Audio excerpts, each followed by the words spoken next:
네, 요한복음 16장부터 보시죠. 네, 요한복음 16장 1절.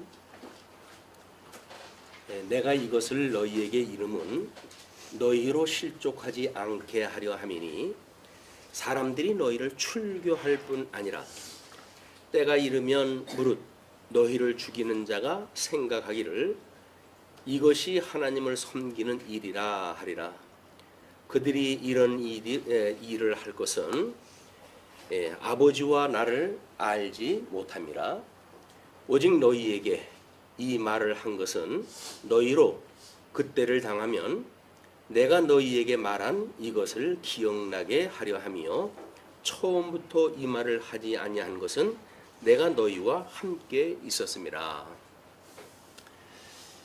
이제 우리 그 미로를 통해서 증거하시는 내용이 14장부터 16장 끝으로 해가지고 12장부터 16장까지 소개되어졌던 영광에 대해서 증거하는 긴 6월절 설교가 끝이 나게 되어집니다. 이제 17장은 직접 영광을 얻으시는 과정이 소개가 되어지기 때문에 아마 제자들하고 함께 계시면서 말씀을 증거하시는 내용은 이번 장으로 끝이 날 것 같아요.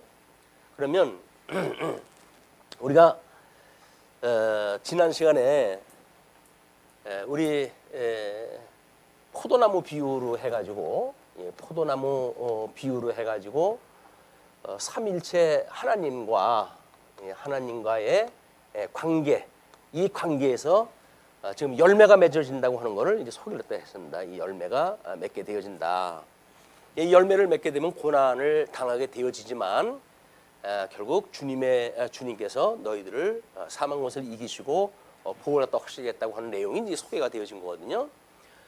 오늘은 이런 게 해서 이제 주어지는 이거를 이제 새 계명이라고 이렇게 이야기를 했어요. 새 계명. 이 새 계명은 우리 하나님께서 주셨던 율법에 대한 문제인데, 일단은 우리 아담에게 하나님께서 양대 언약을 하셨다고 이렇게 이야기를 했어요. 그러면 양대 언약은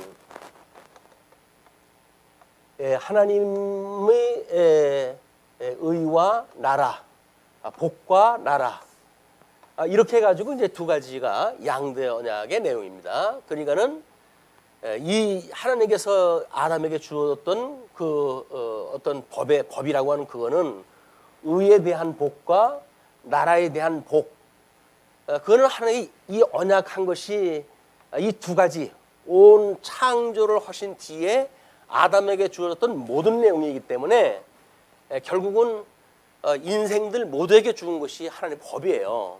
법. 나라라고 하는 거는 이제 우리가 나라를 광복한다, 나라를 하게 되면 재헌이라고 하는 것이 불가피하게 따라오는 일 아닙니까?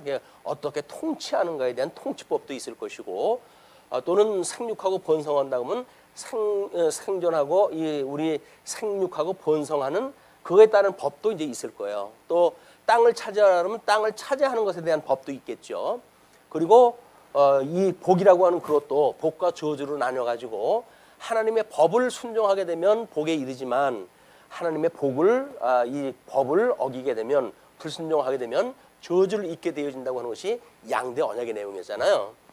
그런데 이제 오늘은 그 마지막에 예수님께서 12장에 들어오시면서 첫 번째 그 1절로 4절까지 우리 본문 읽은 대로 말씀을 기억나게 하실 예고를 갖다 하십니다. 그 이야기는 이제 이걸로 이 열매를 맺을 때에 이제 받게 되어진 고난인데, 이 고난에 대한 이야기예요. 물론 이 고난에 대한 이야기는 새롭게 주어진 것만은 아닙니다.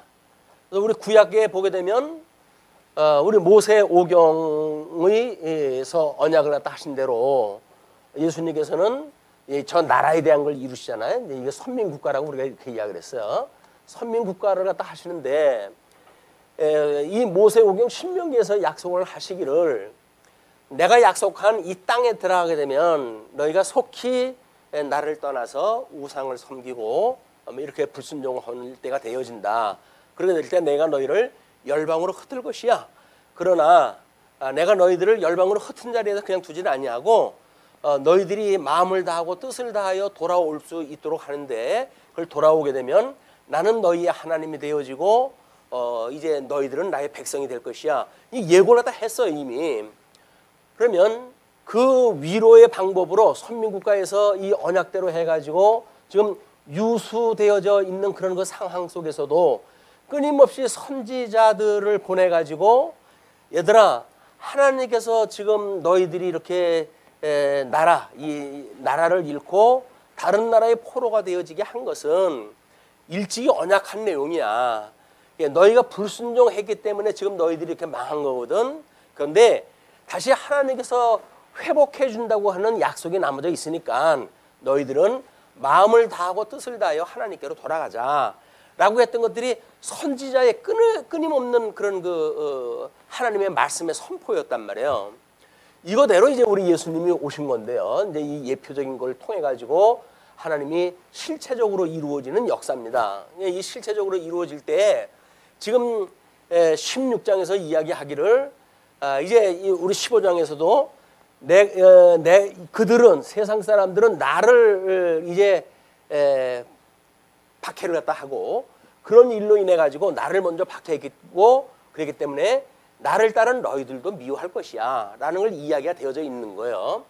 그렇기 때문에 지금 예수님으로 인하여서 그들이 핍박을 받는 것, 이 핍박받는 거는 이미 예수님께서 미리 예언을 다 하시는 거예요. 미리 예언을. 왜 미리 예언을 갖다 하느냐라고 하는 이유를 지금 그 4절까지 소개가 되어지는 겁니다. 왜냐하면 너희들이 이제 내가 부활 승천하게 되면 성령이 오실 것이고 이 성령이 오시게 되면 내가 그냥 너희들에게 일렀던 모든 말들을 기억나게 할 것이다. 이렇게 약속이 되어져 있거든요. 그렇기 때문에 너희들이 여기서 권능을 받고 세상이 감당할 수 없는 이제 진리의 세계로 너희들은 들어가기 때문에 이런 비진리의 세계 또는 하나님을 모르는 사람들, 예수님을 제대로 믿지 않는 사람들이 너희들 대적할 거야 라고 이야기를 하는 거예요. 이제 이들이 이 주님의 몸된 교회를 대적을 했다 한다는 이야기죠. 이거는 물론 여기서는 이제 다른 성경에서 음부의 권세가 무너뜨리지 못하는 교회를 세운다고 이렇게 이야기를 했어요. 이 교회는 음부의 권세가 무너뜨릴 수 없는 교회예요. 왜냐하면 주는 그리스도시고, 주는 그리스도시고 살아계신 하나님의 아들이십니다 라고 하는 베드로가 신앙 고백을 했을 때 이에 내가 너 이 신앙 고백 위에다가 교회를 세워줄 터인데 이런 신앙 고백을 가지고 있다고 한다면 그 교회는 음부의 권세가 무너뜨리지 못하는 교회가 될 것이야. 그 이야기예요. 그러면 우리가 이 권능을 받았다는 이야기는 이 음부 권세와 대적을 갖다 할 수 있는 그 권능을 갖다 주신 겁니다. 그렇기 때문에 우리가 여기서 이제 권능을 받고 증인이 되어진다고 이렇게 이야기를 했는데 이 증인이라는 이야기는 그냥 뭐 셋째 혀만 놀리는 증인이 아니에요. 온 삶을 틀어가지고 증거를 갖다 하는 증인들의 삶이기 때문에 이 증인들의 삶은 끊임없이 음부의 권세에 공격을 받게끔 되어져 있어요. 그러나 이 증인들은 이미 우리 성령께서 권능을 주셨기 때문에 권능으로 인해 가지고 증인의 삶을 감당하게 하시는 것이 하나님의 역사란 말이에요. 그런데 이제 요한계시록에서도 끊임없는 성도들의 핍박에 대한 이야기가 나오는데 지금 이렇게 주님의 몸된 교회 증인의 삶은 끊임없는 핍박을 받는 이런 그 관계에 있기 때문에 이 핍박을 받을 때마다 이미 주님께서 약속을 하신 것이야. 우리 본문에서 이야기한 대로 여기서 지금 본문에서 약속하신 대로 이들이 핍박을 받을 때 이거는 주님이 살아 계셨을 때 우리의 약속을 한 것이야. 성령이 오시게 되면 이 핍박 가운데서도 우리가 결코 무너지지 않도록 주님께서 지켜주신다고 약속을 했어. 이걸 믿게 되어지는 거란 말이에요. 그러니까 이 핍박이라고 하는 건 나쁜 것 같지만 나쁜 것이 아니라 우리가 이 교회 생활을 또 하면서 예수를 그리스도로 믿게 되어지는 전부 요인이 되어진단 말이야. 그래서 내가 예수님을 믿으니까 이 세상 권세가 나를 미워하는구나 라는 담대한 믿음을 가지고 우리가 이 증인의 역할을 하는 것이 이게 성도들의 믿음의 삶이란 말이에요.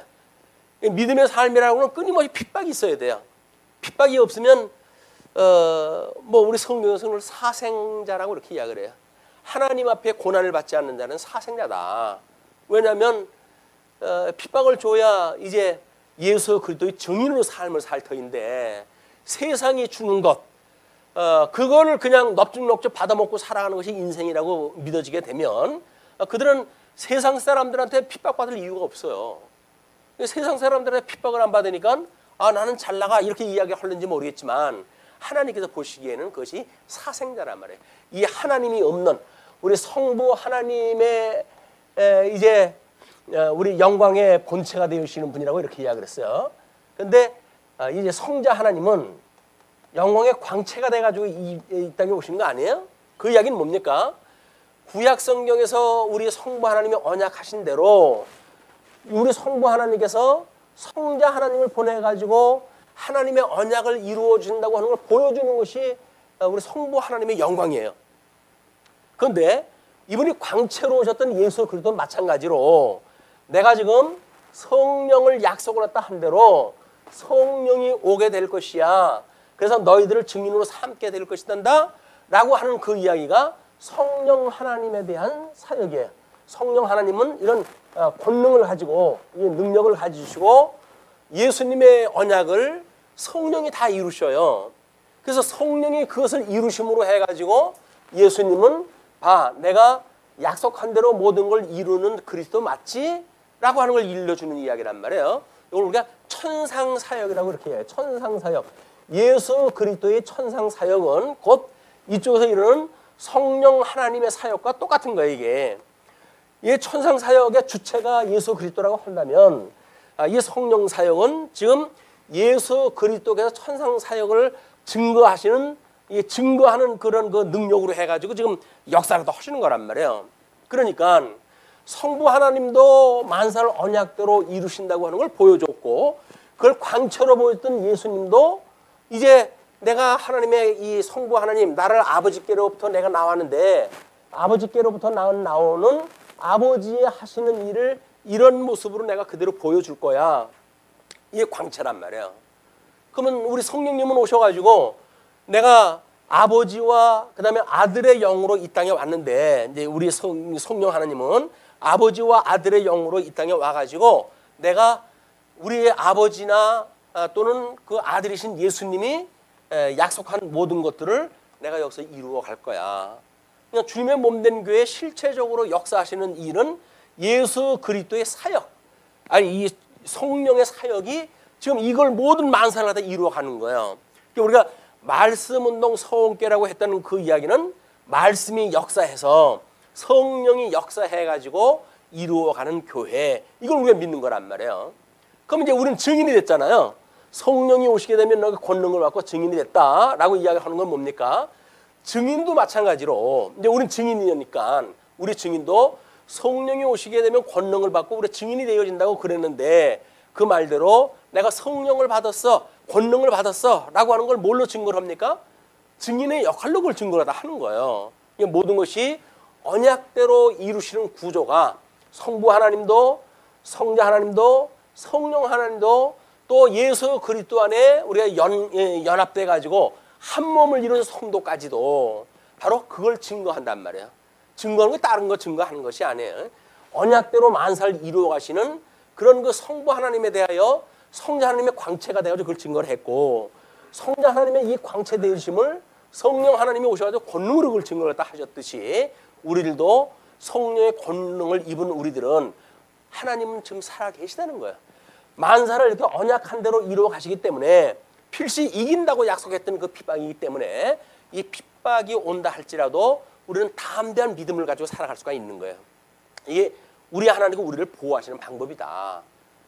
그러니까 우리의 핍박이 없는 세상에 산다고 한다면 우리는 이 어떤 생존력이 제로예요, 제로. 뭐 흔한 예로 물고기를 어떤 이송을 하다 할 때 거기에 천적이 없었을 적엔 이송하는 동안에 수많은 그 물고기가 죽는다는 거 아닙니까?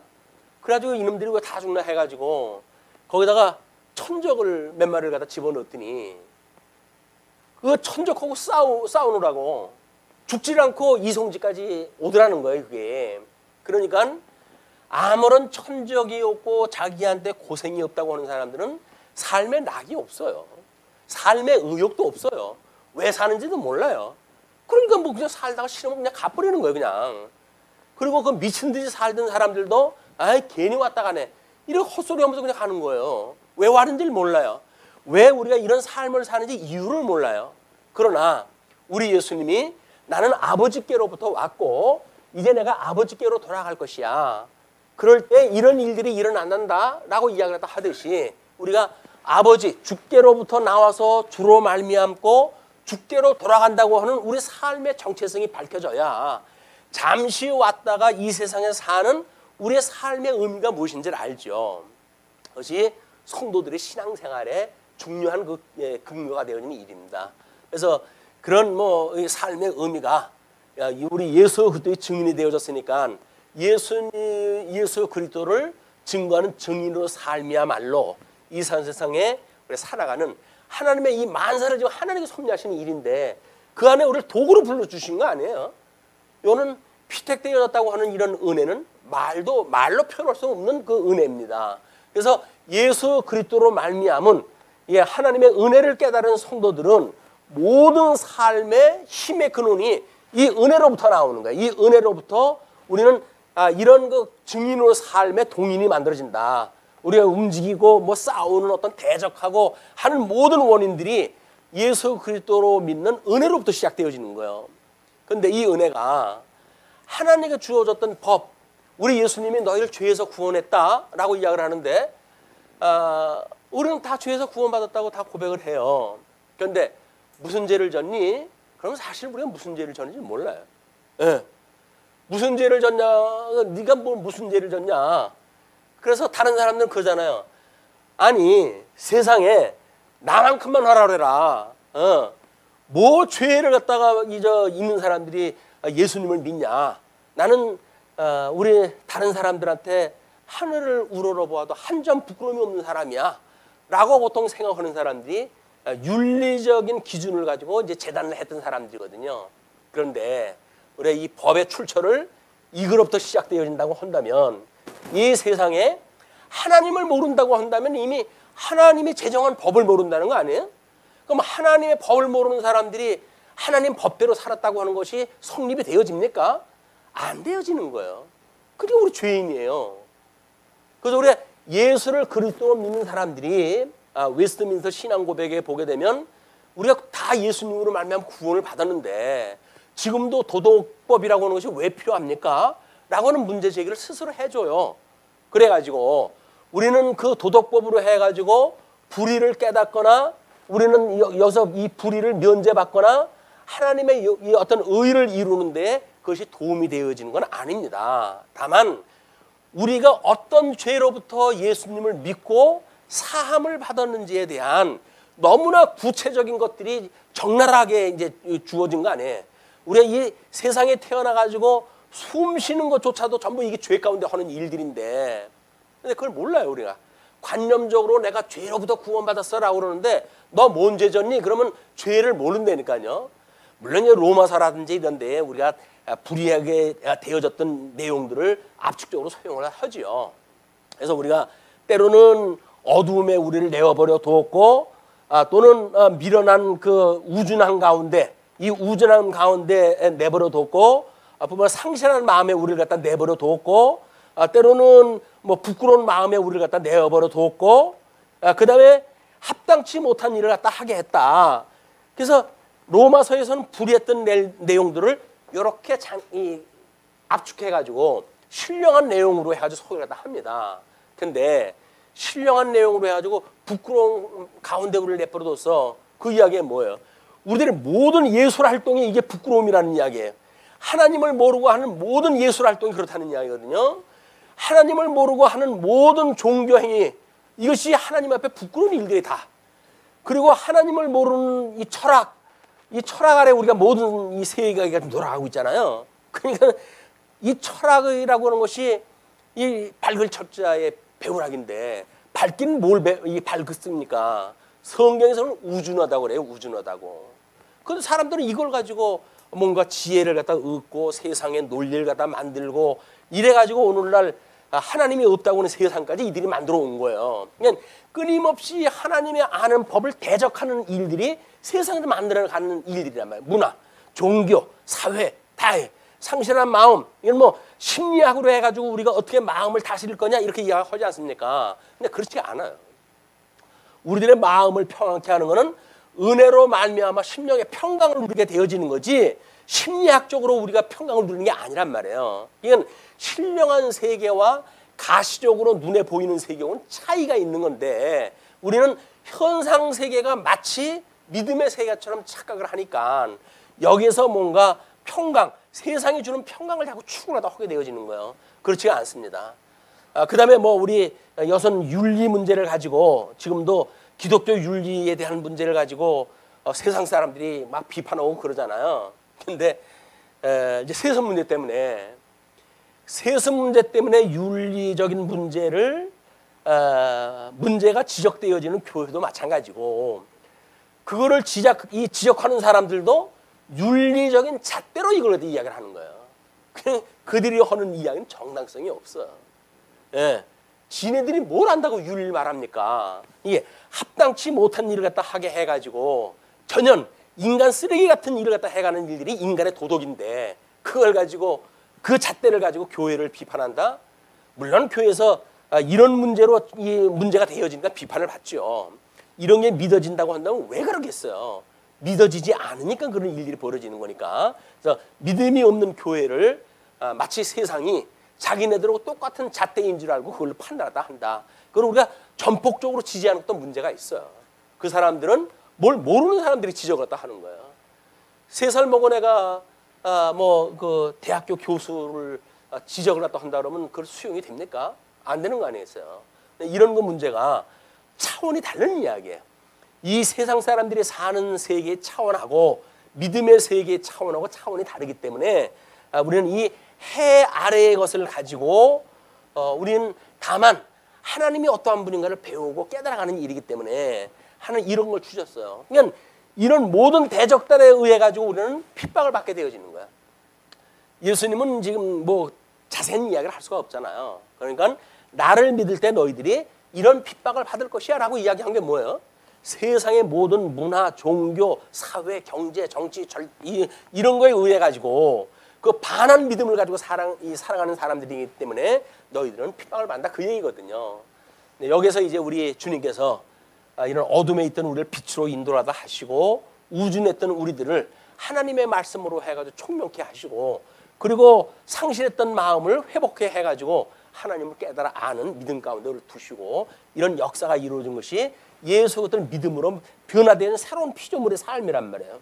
자 그러면 그렇게 해가지고 이제 오직 너희에게 이 말을 한 것은 너희로 그때를 당하면 내가 너희에게 말한 이것을 기억나게 하려 하며 라고 그러지 않았어요? 그러면 구약 성경도 마찬가지입니다.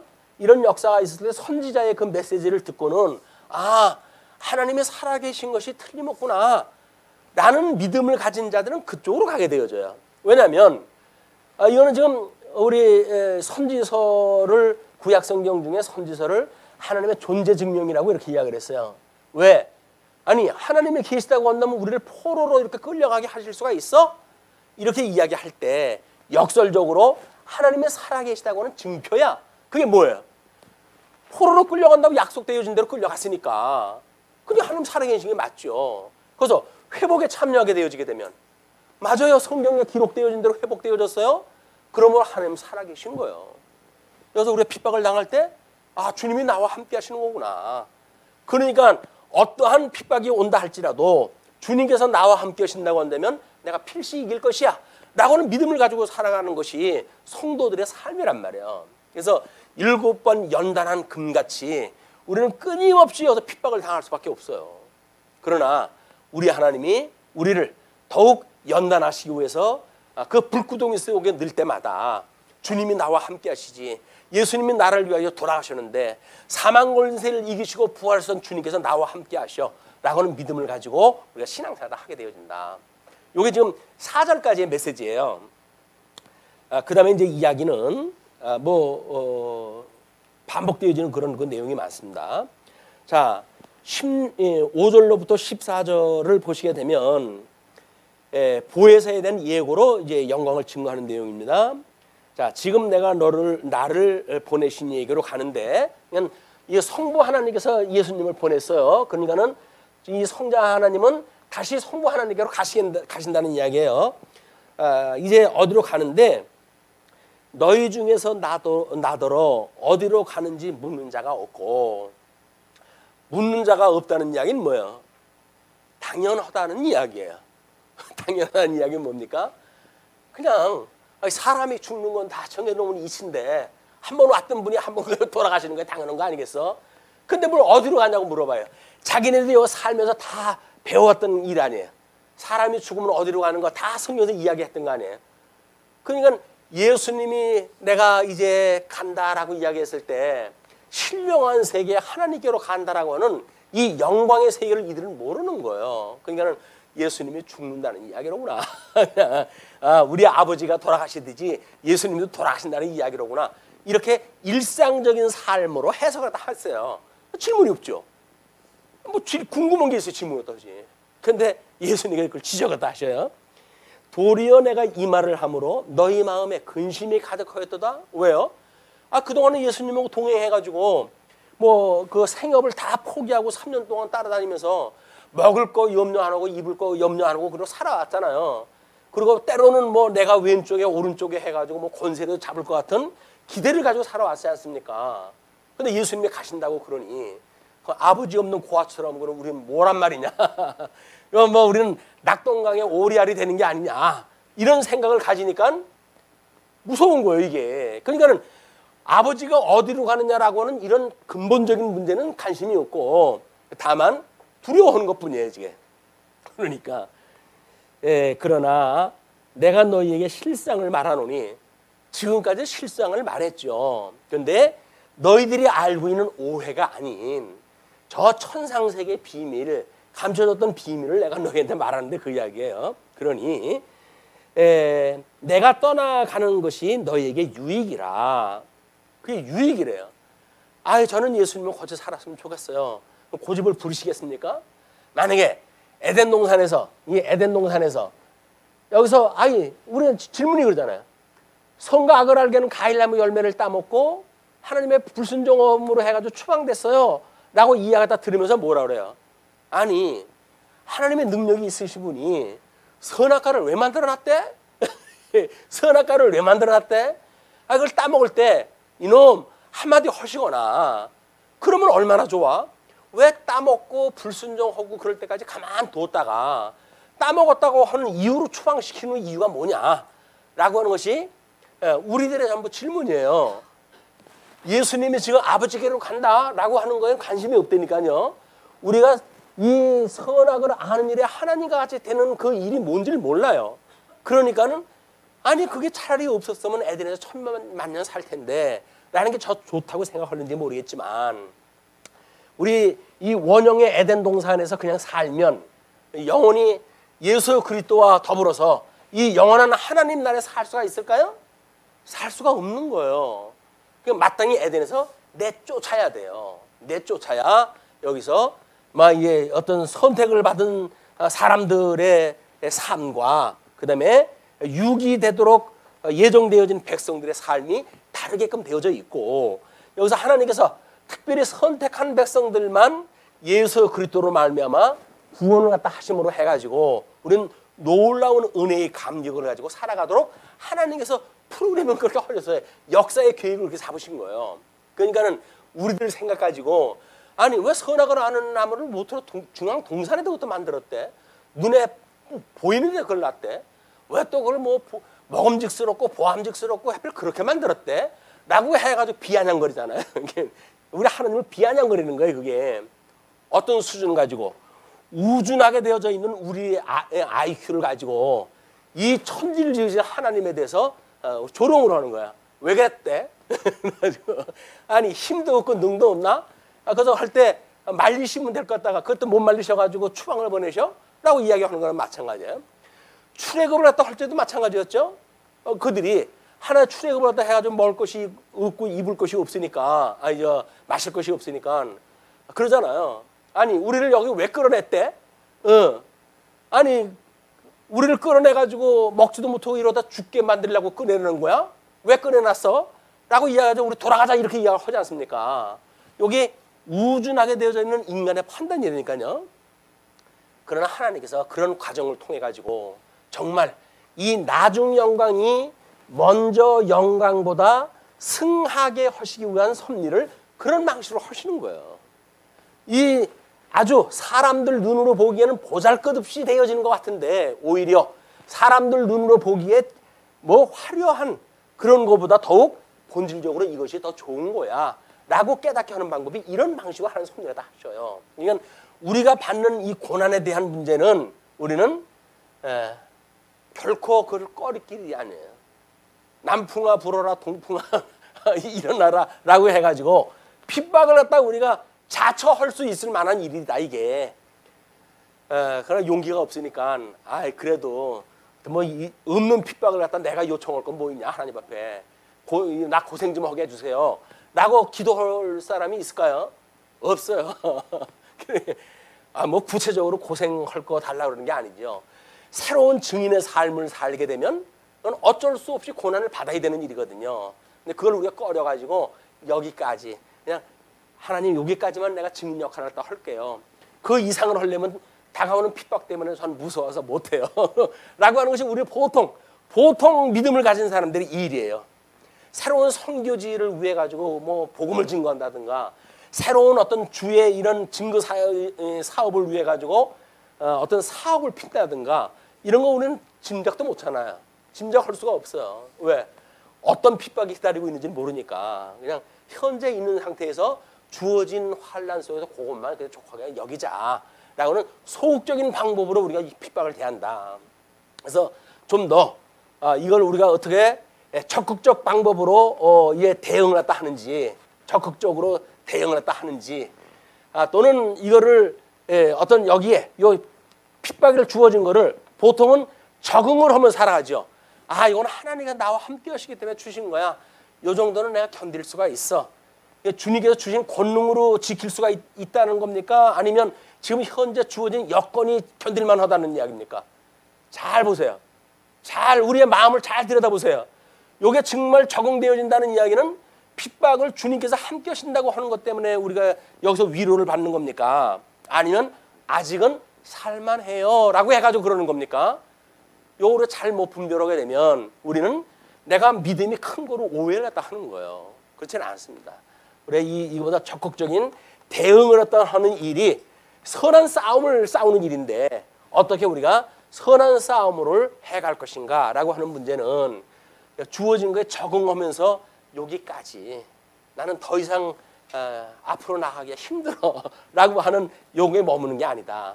요걸 보통 우리가 개인적인 믿음 생활로 봤을 때는 유아적인 믿음 생활이죠. 그러나 개인적인 신앙 생활을 할 때는 요 정도에 머물러요. 그러나 공인의 신앙 생활을 하려면 어떻게 된다고요? 대응적인 삶을 살지 않으면 안 되는 거예요. 이건 다른 사람의 짐을 져야 되는 사람 아닙니까? 이 공인은. 개인은 자기 혼자 신앙생활 잘하면 돼. 그냥 이렇게 예수님 믿고 그죠? 나는 요 정도 살면 돼. 이렇게 된다니까요. 그러나 이 대응을 하면서 사는 사람들은 주님의 몸된 공인이 되어져서 그 교회를 위해서 자기를 내어주고 자기를 죽이고 자기 걸 버리고 자기가 섬기고 이런 일을 갖다 하려고 한다면 이건 대응적인 믿음 생활을 하지 않으면 안 된다. 그래서 너희들은 누구를 가르치는 자가 많은 사람이 가르치는 자가 되지 마라 이렇게 이야기를 해요. 성경에서. 왜냐면 말로만 하니까. 그러니까는 이 공인의 삶은 자기 뒤를 이 삶을 성찰할 수 있는 사람들이 이런 연조에 의해서 이런 과정을 겪고 그래가지고 믿음이 감당하게 됐을 때 공인의 일을 감당하게 되어지는 거다.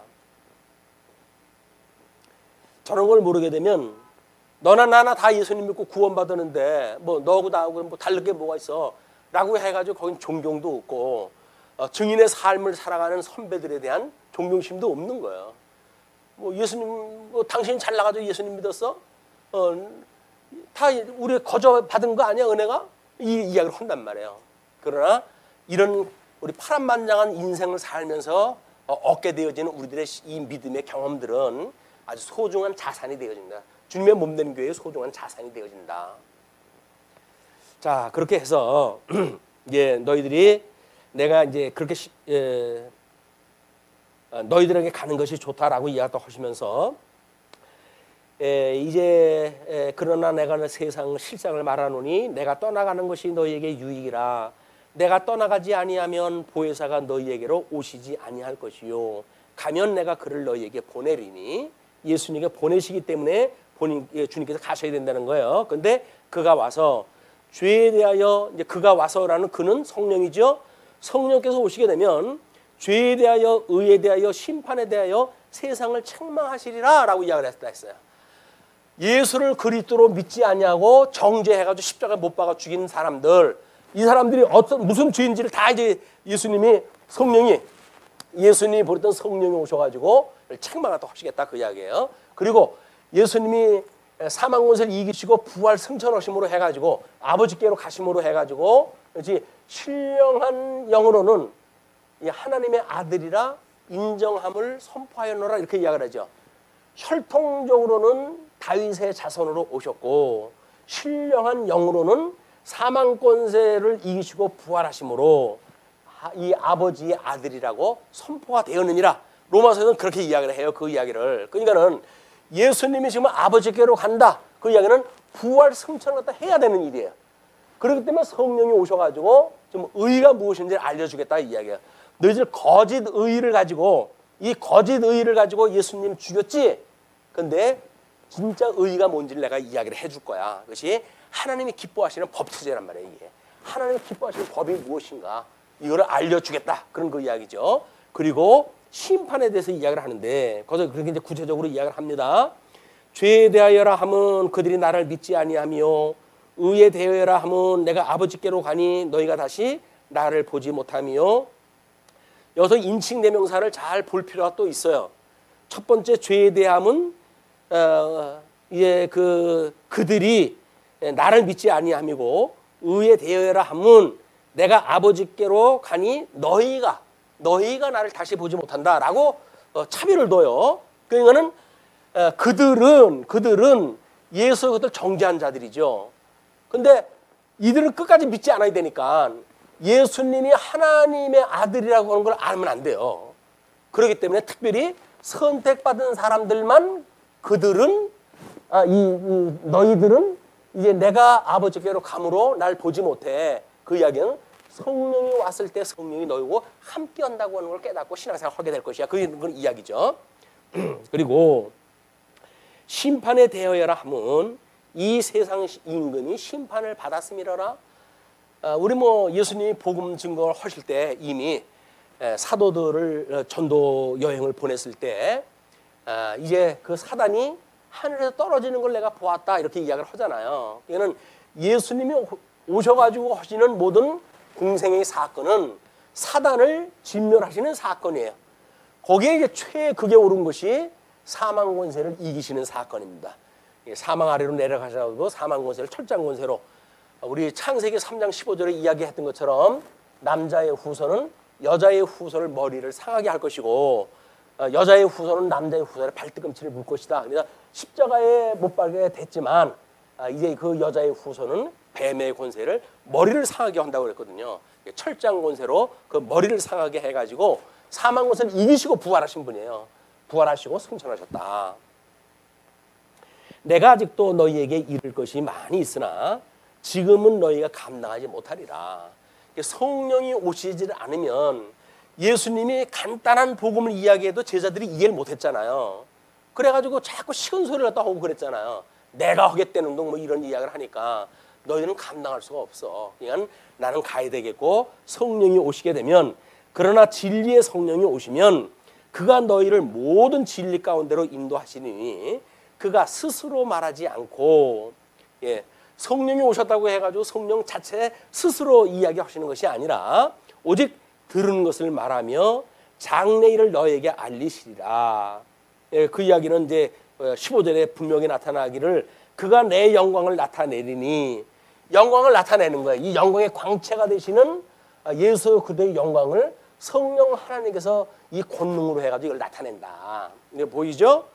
자, 그러면서 이제 15절부터 24절까지 이야기가 순환과 부활의 예고로 영광을 증거하는 내용이에요.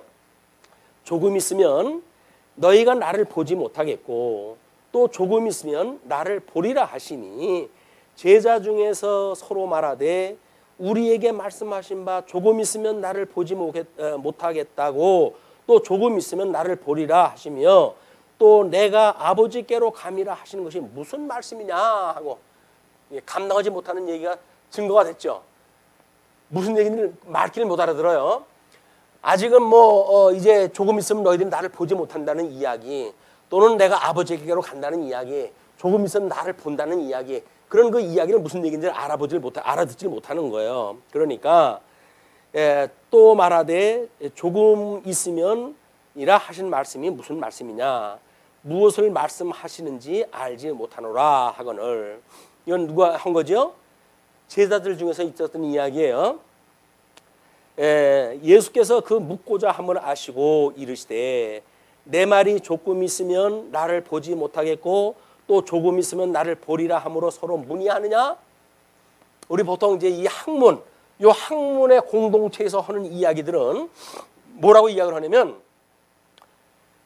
공동체의 동의를 갖다 얻어야 돼요. 공동체의 동의를 갖다 얻어야 이것이 참이다 라고 하는 걸 증거를 갖다 하거든요.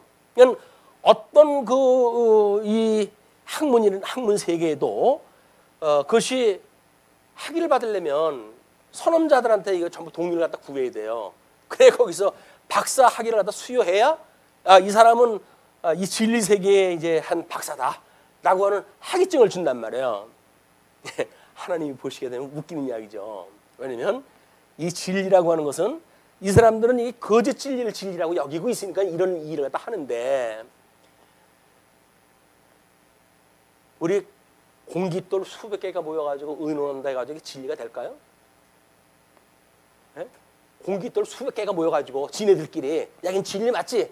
라고 이야기한다고 진리가 될까요? 우리 교회가 지금 우리 강남로에 소속이 되어져 있고 개혁적 그 총회에 속해져 있단 말이에요. 그런데 우리는 특별히 이제 통섭 성경 개론이라고 하는 그런 그 통섭 메타 성경 신학이라고 하는 그런 그 새로운 어떤 신학의 체계를 만들어가고, 그리고 통섭 성경 개론이라고 하는 입장에서의 성경을 통전적으로 지금 읽어 나가는 거 아닙니까? 근데 여지껏에는 그런 사실 시도가 없었어요. 그렇기 때문에 누가 보면 그렇죠. 근데 누가 과거에 그런 이야기 한 사람이 있어요? 라고 물어볼 거 아닙니까? 없는데요? 라고 그러면 그 사람들이 모르겠어요. 그러면 그걸 참인지 어떻게 알아요? 라고 그럴 거 아니겠어요. 그 사람들은 뭐예요? 동의를 갖다 구해야 할 거 아닙니까? 그 이야기예요. 그래서 우리 일반 학문에서는 논문을 쓸 때 전부 근거를 갖다가 선험자의 연구 결과라든지 하는 거를 각주로 달아야 돼요. 어떤 학자는 이렇게 이야기를 했고 어떤 학자는 이렇게 이야기를 했고 전부 이야기를 해줘야 돼요. 그런데 예수를 믿고 살아가는 성도들의 이 믿음은 이렇게 작은 돌멩이가 모여가지고 바위를 만들어가는 게 아니에요. 반석이신 예수 그리스도 위에 우리가 주님의 몸 된 교회를 세워가는 사람들입니다. 그렇기 때문에 누구한테 그건 어디를 근거해서 그러나요? 라고 이야기했을 때 우리는 성경을 근거로 하지요. 왜 성경을 근거로 갖다 대야 되는 거예요. 그러니까 성경 공부를 갖다 해야 되는 거예요. 그걸 구절을 가지고 요구절이 이렇게 해가지고는 어렵고, 이런 어떤 구체적으로 구조적으로 입체적으로 성경 전체를 우리가 어떻게 이해하는가, 그런 맥락으로 이해가 해야 이런 잠부 세력들이 공격해오는 걸 우리가 막을 수가 있다. 그런 그 이야기예요. 그렇지 않고 저희들이 그렇게 이야기하고 그게 진리래.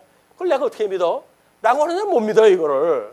그런데 같은 성령이 만약에 역사하신다고 한다면 이분이 예수님이 하셨던 말씀을 기억나게 하고 그거를 이제 기록을 갖다 해요. 이 제자들을 통해서 기도를 갖다 기록을 하게 하시고, 그 기록한 거를 이 시대까지 2000년까지 오면서 많은 그런 교사들을 세우시기도 하고, 그래서 깨달아 알고 믿어지게 하는 역사를 그 하나님께서 해가신다. 이게 근본적인 거로부터 우리가 접근하지 않으면 우리는 이단자들한테도 넘어갈 수가 있고, 또 새로운 어떤 보수를 주장해가지고 더 이상 한 발짝도 다른 데를 나가기 꺼려하는 사람들한테는 이게 문제가 되어지는 거예요. 우리는 충분한 그런 그 어떤 근거를 가지고 이 이야기를 해야 된다. 자, 그렇게 문의하느냐? 내가 진실로 진실로 너에게 이르노니 너희는 곡하고 애통하겠으나 세상은 기뻐하리라. 너희는 근심하겠으나 너희 근심이 도리어 기쁨이 되리라. 자, 여기서 조금 어떤 그 말의 논리가 진행이 되어집니다. 너희에게 이르노니 너희는 곡하고 애통하겠대요. 먼저. 그러면 그 애통하는 모습을 보고 세상은 기뻐하겠대요. 그런데 너희는 근심하겠으나 너희 근심이 도리어 기쁨이 된대요. 그러니까 환난을 받고 이러는 것은 당연한 그 일이에요. 이제 당하게 되어지는데 이거 당하게 됐을 때 예수님을 죽였던 이 무리들은, 이 음부의 권세들은 여전히 제자들이 핍박을 받으니까 기뻐할 거 아니겠습니까? 그러나 이 핍박을 받던 제자들은 이게 어려운 가운데 있었던 그런 그들임에도 불구하고 오히려 예수님에 대하여 이 믿음의 확신을 가지고 기뻐하리라. 근심해서 성령이 나오고 함께 하시네. 성령이 나오고 함께 하시네. 그러므로 내가 이걸 능히 이기게 하실 거야 라고는 믿음이 있게 되어지게 되면 기뻐하게 되어진단 말이야. 성령이 임하시게 되면 우리가 권능을 얻기도 하고 기쁘고 즐거워하는 성령의 열매, 이 성령의 열매를 맺게 되어지는 거야. 이 성령의 열매는 사랑과 희락과 화평, 오래 참음, 자비, 양선, 온유, 충성이란 말이에요. 그 9가지 열매인데 이 구약 성경에서 모형적으로 주어진 모든 율법, 이 모든 율법은 율법의 완성이 뭐라고 그랬어요? 예수 그리스도가 사랑을 완성했을 때 율법의 완성이라고 그랬어요. 그럼 제자들이 이제 넌 내 계명을 지켜라고 이야기했을 때 그리스도 안에서 우리가 율법을 지킨다는 이야기는 뭐예요? 사랑으로 보면 살아간다는 이야기예요. 그런데 성령의 열매는 이 율법의 어떠한 법도 이걸 거스릴 수가 없다. 이게 거칠 게 없어요. 이 사랑을 한 열매를 맺으면서 구약의 율법, 아담에게 주었던 도덕법 이런 것들이 반하는 일이 없단 말이에요. 율법의 결과가 뭐로 나온다고요?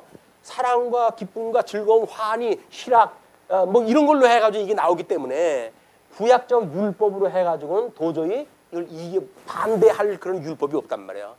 이것이 사랑이 율법의 완성이듯이 우리는 성령의 열매를 맺게 되어지게 되면 우리는 아담에게 주었던 모든 율법을 다 이루게 되어지는 거예요.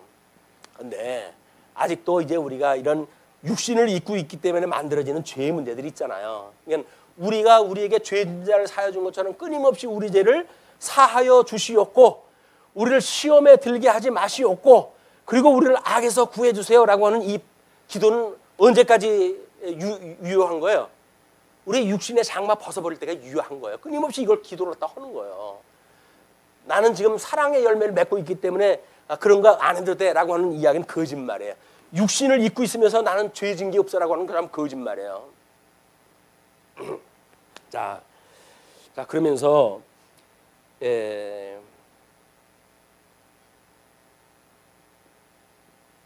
21절에 이렇게 이야기를 합니다. 여자가 해산하게 되면 그때가 이르렀으므로 근심하나 아기를 낳으면 세상의 사람 난 기쁨으로 말미암아 그 고통을 다시 기억하지 아니하느니라. 이거는 우리 구약교회가 예수 그리스도를 낳은 거예요. 이게 이 아내가 이 하나님의 신부되어지는 이스라엘 교회가 결국 여자의 후손으로 예수님이 출생을 한 거 아닙니까? 이거는 단순히 마리아의 후손을 이야기하는 것만이 아니에요. 그래서 이 여자가 아들을 낳았다. 근데 이걸로 신부되어지는 성도들도 마찬가지로 신부가 예수님의 신부가 되어졌잖아요. 신부는 누구를 낳게 되어지는 거예요? 이 핍박을 받으면서 갖은 핍박을 받으면서 증인의 역할을 다 함으로 해서 다른 제자를 삼게 되어지는 거 아닙니까? 그 일로 인해서 우리는 기쁨을 얻게 되어진단 말이에요. 한 사람을 구원을 갖다 시키기 위해 가지고 우리는 엄청난 수고를 갖다 하잖아요. 그러다가 그 고생을 했는데 그가 예수를 믿고 구원을 받았다고 하는 확신이 오게 되는 순간 우리의 모든 수고가 물거품처럼 없어져 버린단 말이에요. 산모가 이제 몸이 이제 그동안 건강이 나빠졌는지 병이 났어요. 병이 나는데 내 애 하나 키우는 게 이렇게 해가지고 다시는 안 난다. 다시는 못 키우겠다. 이렇게 생각하는데 그렇지는 않습니다. 그럼에도 불구하고 이제 하나님께 주시는 어떤 그런 그 계획 속에서 우리는 다음 아기를 갖게 되어지는 거지. 그걸 아유 나 고생하기 싫어서 아기 안 낳라고 하는 그 이야기는 이 사랑의 수고의 기쁨을 모르기 때문에 이 이야기하는 거예요. 이게 지금 현대 사신신학으로 만들어지는 여기 이제 21세기 해체 신학, 우리 니체가 이야기하는 사신신학, 이걸로 만들어지는 결과들인 거예요. 전부 각자 이기주의적인 생각을 가지고 살아가는 일들이다. 그러나 성령의 감동을 받게 되어진다면 결코 그렇지는 않습니다. 자, 그러시면서 지금은 너희가 근심하나 내가 다시 너희를 보리니 너희 마음이 기쁠 것이요 너희 기쁨을 빼앗을 자가 없으리라. 물론서 너희가 나를 보리라라고 하는 그 이야기는 예수 그리스도의 부활 또는 승천하다가 오시는 성령 또는 예수 그리스도의 재림, 이 모든 것에 포함되어지는 개념이에요. 이게 어떤 한 부분의 것만 생각할 이유가 없다. 예수님이 사망권세 이기시고 부활하시면 부활하고 나중에 40여일을 거치 있잖아요, 제자들하고. 그러니까는 그 제자들이 봐요. 그리고 성령이 오시게 되면 하나님의 영으로 해가지고 오신 분 아니에요. 이제 예수 그때 영으로 오신 분이니까 함께 계시다. 그리고 나중에 재림 때는 보시는 모습으로 다시 재림을 하게 되신다. 그다음에 이제 23절 그날에는 너희가 아무것도 내게 묻지 아니하리라. 아니까 내가 진실로 진실로 너희에게 이르노니 너희가 무엇이든지 아버지께 구하는 것을 내 이름으로 주시리라. 지금까지는 너희가 내 이름으로 아무것도 구하지 아니하였으나 구하라 그리하면 받으리니 너희 기쁨이 충만하리라. 뭔 얘기예요 이게? 여기서 아버지 언약대로 이루신다고 하는 걸 성자 예수님께서 지금 증거를 다 했잖아요. 성령이 오셔가지고 그걸 또 이제 권능으로 하신다고 그랬잖아요. 그러면 우리가 구하는 모든 것들이 이 아버지가 하시는 모든 것들을 우리가 알았는데 여기서 너무 우리가 좁쌀스럽게 오늘 아침 한 끼 먹을 건 주셔야지 하나님 이렇게 구하지는 않을 거 아니에요. 그의 의와 나라라고 하는 대명제가 있고 그런데 겨우 내 입에 들어가는 밥 한 숟갈을 위해서 기도하는 건 아니다. 이게 그런 거는 하나님이 이방인들에게나 누구에나 다 필요한지를 알고 계셔. 그러니까 너희들은 뭘 먹을까 마실까 염려하지 말고 그런 거 구하지 말어. 너희는 다만 그의 의와 나라만을 구해 라고 이야기한 것이 예수님의 가르침이란 말이에요. 자, 그러면서 이제 25절서부터 28절까지 아버지께로 가실 예고를 영광입니다. 이것을 비유로 너희에게 일렀거니와 때가 이르면 다시는 비유로 너희에게 이르지 않고 아버지에 대한 것을 밝히 이르리라. 때가 되면 이제 비유로 하지 않고 실제적으로 그걸 하시겠다는 이야기죠. 그날에 너희가 내 이름으로 구할 것이요 내가 너희를 위하여 아버지께 구하겠다 하는 말이 아니니 내가 너를 위해서 구하는 것이 아니라 너희들이 아버지께 직접 구하라 그 이야기예요. 이는 너희가 나를 사랑하고 또 내가 하나님께로부터 온 줄 믿었으므로 아버지께서 친히 너희를 사랑하심이라. 이거는 우리 예수님이 돌아가셨을 때 우리 법궤에 우리 이 성전에 여기 이제 성소가 있고 그다음에 지성소가 있고 근데 이 지성소와 성소 사이에 휘장이 가로막혀 있잖아요. 휘장. 이 휘장은 1년에 한 차례 대제사장만 들어갈 수 있는 곳이에요. 그런데 예수님이 십자가에 돌아가실 때 휘장이 위로부터 아래로 찢어져 버렸어요. 그 이야기는 뭡니까? 대제사장이 1년에 한 차례 들어가던 모든 규례가 끝나고 이제는 만인이 직접 하나님께 나아갈 수 있는 길이 열렸단 말이에요. 이렇게 되어졌다. 이제 그런 이야기를 하시는 거예요.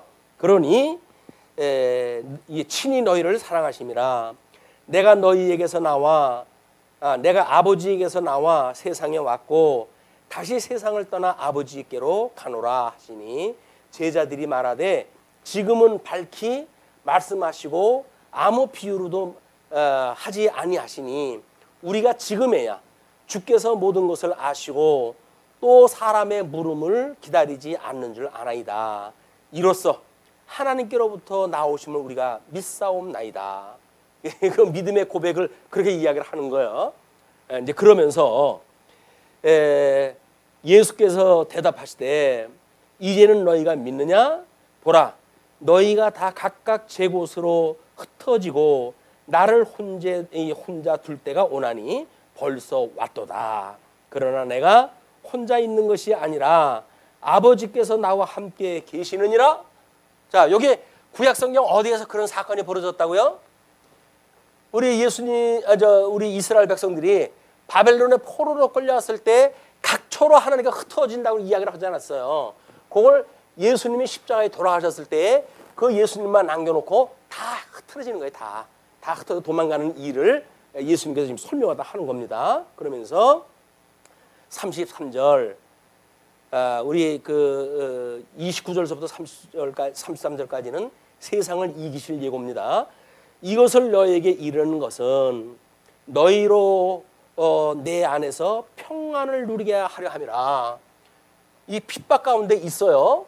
여전히 증인 역할을 다 합니다. 그러나 이제 우리 예수님이 함께 하심을 깨닫고 성령이 오심으로 해가지고 기쁨이 충만하기 시작을 했다 하지요. 이렇게 됐을 적에는 오히려 세상 사람들하고 구별되어진 삶이기 때문에 어떻게 되면 외로울 수가 있잖아요. 이게 세상의 것들로 지금 원수가 돼가지고 이 사람도 계속 싸워야 되는데, 근데 우리 주님께서 우리를 승리하게 하실 때를 보게 되면 우리들한테 평화를 주신다는 거예요. 평화. 이 평화라고 하는 그 이야기는 하나님과 우리가 친밀도가 크면 클수록 세상의 것들에 대하여 거슬리지를 않는다, 그 이야기예요. 우리는 예수님을 처음 믿으면 이거는 해야 돼, 뭐 하지 말아야 돼, 이런 거 가지고 갈등을 해요. 조그만 거 가지고도 갈등을 해요. 그래가지고는 끊임없이 예수 믿기 이렇게 힘들어가지고 어떻게 믿는데 뭐 이렇게 하면서 뭐 아주 불평하면서 예수를 믿어요. 그런데 이제 이 진수를 맛보게 되어지게 되면 성령이 오셔서 우리를 진리 세계로 이끌고 참의 세계, 진리의 세계, 참 생명의 세계, 이걸 우리가 깨닫게 되어지게 되면 세상 잡다한 것들로 인해 가지고 근심 걱정하던 것들이 이제는 다 우리 봄날의 눈 녹듯이 없어져 버린단 말이에요. 그리고 평화를 누리게 돼요. 하나님과 원수되어졌을 때 우리가 누렸던 모든 것들이 없어짐에도 불구하고 우리는 하나님과 우리 평화를 누려서 우리 심령의 평강이 온다. 그래서 우리가 끊임없이 사도들이 편지할 때 보게 되면 예수 그리스도와 하나님 아버지와 예수 그리스도로조차 은혜와 평강이 너희와 함께 있을지어다. 끊임없이 기도를 갖다 해. 우리 서신서의 그 끝 인사가 전부 이걸로 되어져 있어요. 아버지 하나님과 예수 그리스도로조차 그거로부터 말미암는 은혜와 평강이 함께 있을지어다. 함께 있을지어다. 예수 믿는다고 하는 건 이게 함께 있는 거예요. 이걸 구하는 거예요, 우리 앞에. 은혜를 우리가 끊임없이 구해야 되고, 은혜를 구하는 우리들에게는 심령의 평강을 누려야 돼. 세상이 우리를 아무리 엄습해오는 공격이 있다 할지라도 이걸 믿는 믿음으로 해가지고 이걸 구해야 돼요. 심령의 평강을 구하는 거예요. 아니 여기서 뭐 하는데 저 사람이 날 사업을 하는데 방해를 일으키고 날 공격을 갖다 해와요 라고 하는 걸로 고민할 것이 아니라 우리는 평강을 하나님 앞에 구하는 거예요. 그럼에도 불구하고 하나님의 뜻이면 이루어지리라. 그런 그 이야기 아닙니까? 하나님은 지금도 살아계셔. 내가 비록 핍박을 받는다고 할지라도 이 핍박은 예고되어진 핍박이고 주님이 나와 함께 한다고 하는 핍박이고 그 안에서 주님께서 필시 승리로 이끈다고 하는 핍박이니까 주님께서 이길 길을 열어주신다고 하는 걸 믿는 그 믿음으로 해서 평강을 얻게 되어진단 말이에요. 이걸 세상이 감당할 수 없는 믿음이라고 이야기합니다. 이 세상이 감당할 수가 없어요. 이거를. 얘네들이 종교적인 걸로 이런 철학적인 걸로 심리적인 걸로 예술적이고 윤리적인 거 가지고 우리 이러고 저러고 했을 때 우리는 그걸로 해가지고 어떡하지? 아주 걱정 근심 할 게 없어요. 왜? 이미 우리는 예수 그리스도 안에 진리를 깨달았기 때문에 진리 안에서 평화를 누리고 살아가게 되어진다. 우리 보통 그 세상에서는 진리, 자유, 평화 이것이 세상 살아가는 모든 그 사람들한테 추구하고 있는 목적 아닙니까? 진리, 자유, 평화. 그들은 이걸 알게 되면 알므로 해서 자기들의 자유를 누린다는 거예요. 이 자유를 누리고 그래서 여기에서 자기는 평화를 누리고 산다는 이야기거든요. 그래서 우리 아는 게 힘이다. 공부 열심히 해야 여러분들은 좋은 대학교 나와서 좋은 거 많이 공부하고 돈 벌고 그래가지고 행복하게 살 수 있어. 이렇게 이야기 하는 거거든요. 거짓말이에요, 그거. 우리는 예수 그리스도 진리 대신 예수 그리스도를 알고 그분 안에 거했을 때 우리는 은혜와 평강을 누리게 되어진다. 이 진정한 은혜와 평강을 누리는 이 복이 오늘 강론 듣는 모든 분들 앞에 영원토록 함께 하시길 빕니다. 기도하시죠.